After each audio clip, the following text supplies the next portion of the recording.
आधी आबादी को क्यों न मिले सुकून, भारतीय लोकतंत्र में जरूर जल्दी बने समान नागरिक कानून। संविधान सभा से लेकर संसद, सड़क, समाज, सुप्रीम कोर्ट तक आजादी के 7 दशकों के दौरान पंथनिरपेक्ष जनतांत्रिक समाजवादी संविधान को समान नागरिक संहिता से सुसज्जित करने की समावेशी बेचैनी सांप्रदायिक बवाल का साक्षी रही है। समान नागरिक संहिता यूनिफॉर्म सिविल कोड पर फिर से राष्ट्रीय बहस की प्रभावी प्रक्रिया शुरू होने के साथ ही तर्कों की ताकत, कुतर्कों की आफत से देश जूझ रहा है। समान नागरिक संहिता देश के समावेशी संकल्प, सोच, संस्कृति को सशक्त करने का सुरक्षा कवच है। नवंबर 1948 में संविधान सभा की समान नागरिक संहिता के विभिन्न पहलुओं पर व्यापक चर्चा हुई। डॉक्टर अंबेडकर, पंडित नेहरू, सरदार पटेल, मौलाना अब्दुल कलाम आजाद के मुंशी, बेगम एजाज रसूल सहित तमाम सदस्यों का मत था कि स्वतंत्र पंथ निरपेक्ष व्यवस्था के लिए समान नागरिक संहिता जरूरी है। स्वतंत्रता आंदोलन के नायकों और संविधान सभा के अन्य सदस्यों ने भी इसका समर्थन किया था। इसके बावजूद समान नागरिक संहिता संविधान का अनुच्छेद बनाने के बजाय दिशा निर्देश का हिस्सा आर्टिकल 44 के अंतर्गत बनकर रह गया। इस पर जब भी चर्चा हुई तो सामाजिक सुधार पर सांप्रदायिकवाद हावी होता रहा। आज भी इसे इस्लाम पर हमला बताने की सियासी साजिश जारी है। इसकी मुखालफत करने वाले भी जानते हैं कि दुनिया के 80 से ज्यादा देशों में समान कानून या समान नागरिक कानून लागू है, जहां सभी पंथों, संप्रदायों, आस्थाओं को मानने वाले धार्मिक आस्था और राष्ट्रीय प्रबद्धता के साथ रहते हैं। दुनिया में ऐसे कई देश हैं जहां 10% से कम मुसलमान आबादी है, लेकिन वहां समान नागरिक कानून होने के बावजूद ईमान और इंसाफ दोनों मजबूत और महफूज हैं।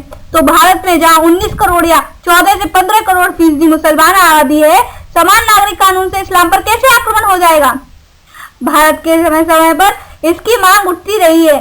सुप्रीम कोर्ट भी कई बार कह चुका है कि समान नागरिक संहिता राष्ट्रीय एकता को मजबूती देगी। 1985 के शाहबानो केस में सुप्रीम कोर्ट का ऐतिहासिक फैसला और उस समय भी कांग्रेस सरकार का उस फैसले पर निष्प्रभावी बने रहने का घुटना टेकू निर्णय समान नागरिक संहिता के सफर का सबसे काला अध्याय रहा।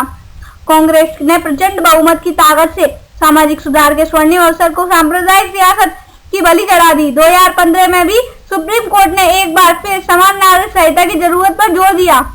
दुनिया के सबसे बड़े लोकतंत्र भारत में सामाजिक न्याय और समानता के लिए यूनिफॉर्म सिविल कोड मुल्क और मानवता की जरूरत है।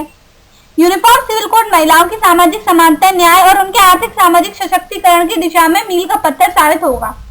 यह राष्ट्रीयता की भावना को मजबूत करने में मददगार होगा। भारत जैसे पंथ निरपेक्ष देश के लिए यह जरूरी है कि यहाँ के हर नागरिक के लिए एक समान कानून हो, चाहे वह किसी भी धर्म या जाति का क्यों ना हो। अगर सिविल कोड लागू होता है तो नागरिक समस्याओं का सरल सुलभ समाधान समानता के सिद्धांत के साथ हो सकेगा। दुनिया का सबसे बड़ा लोकतंत्र न्याय और समानता के लोकतांत्रिक पंथ निरपेक्ष सिद्धांतों संकल्पों को सार्थक करने के लिए आजादी के अमृत महोत्सव के दौरान भी इंसाफ में इंतजार में है। उम्मीद करनी चाहिए कि अमृत काल में समान नागरिक संहिता पर हो रहे मंथन से अमृत जरूर निकलेगा। यह देश के लिए अमृत काल का बेशकीमती उपहार साबित हो सकता है। मगर अफसोस कि समान नागरिक संहिता पर सांप्रदायिक सियासत का सिलसिला अब भी नहीं रुका है। आज भी तर्क दिए जा रहे हैं कि समान नागरिक संहिता धार्मिक आस्थाओं और आदर्शों पर हमला है। इस कुतर्क की कारीगरों की कम्युनल करतूत के पीछे वोटों की सांप्रदायिक तिजारत है। समाज के सभी वर्गों को एकजुट होकर ऐसी ताकतों को शिकस्त कर देने की यही समय है। मुस्लिम महिला तलाक के बाद भी भरण पोषण की हकदार हाईकोर्ट, कहा महिला वो स्टैंडर्ड बनाए रखने की हकदार जैसा पति के साथ था। बॉम्बे हाईकोर्ट ने एक फैसले में कहा कि मुस्लिम महिला तलाक के बाद भी गुजारा भत्ता मांग सकती है।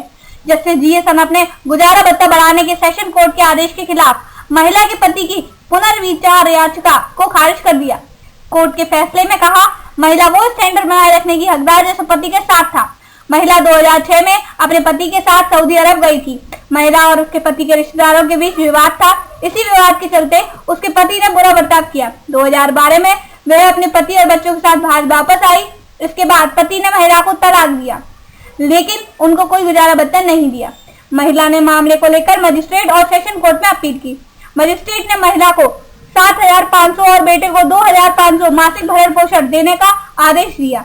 इसके साथ ही 2,000 रुपए किराया और 50,000 का मुआवजा देने कहा।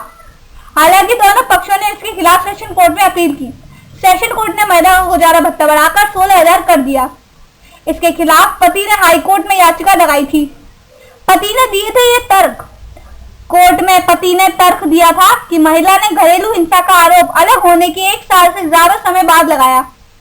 तलाकशुदा मुस्लिम महिला होने के नाते वह मुस्लिम महिला एक्ट की धारा 4 और 5 के मुताबिक भरण पोषण की हकदार नहीं है। अगर आपको मेरी वीडियो पसंद आई हो तो प्लीज वीडियो को लाइक कीजिए और ज्यादा से ज्यादा शेयर कीजिए और ऐसी और भी वीडियो पाने के लिए हमारे चैनल को सब्सक्राइब कीजिए और आप साथ ही हमें कमेंट भी कर सकते हैं ताकि नेक्स्ट वीडियो में हम सुधार कर सकें। धन्यवाद।